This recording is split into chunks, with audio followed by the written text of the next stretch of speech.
Now, they come from military stockpiles in Central America.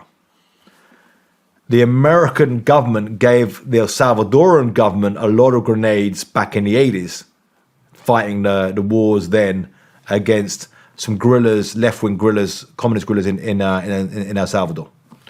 There was huge stockpiles of grenades, and they started leaking and going to these criminal black markets. In Honduras, you had a bunch of these RPG-7s, rocket propelled grenade launchers, stolen from the Honduran military. Now, the regular AK-47s or AR-15s they're buying in the United States, and the 50 cals. They're generally buying those.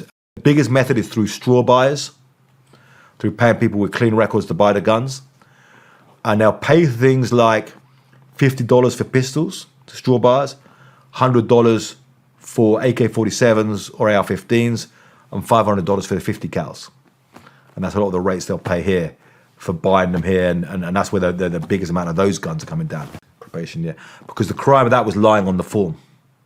Now, if you look at some of the interesting politics around this stuff, if you were to declare cartels terrorist groups, which some people want to do in the United States, and there's an argument for this, but if you were to declare the cartels terrorist groups, that crime would have gone from lying on the form to acquiring material for a terrorist organization.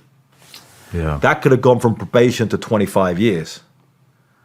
But obviously, there's certain people in the gun industry that don't want that as well, because then if you run a gun store and you sell a gun to a straw purchaser, could you suddenly be caught up in that sting as well?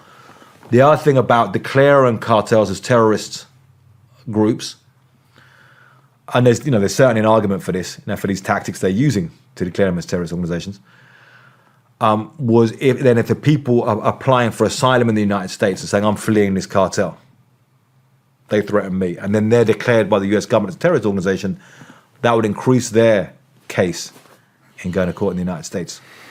That makes a lot of sense.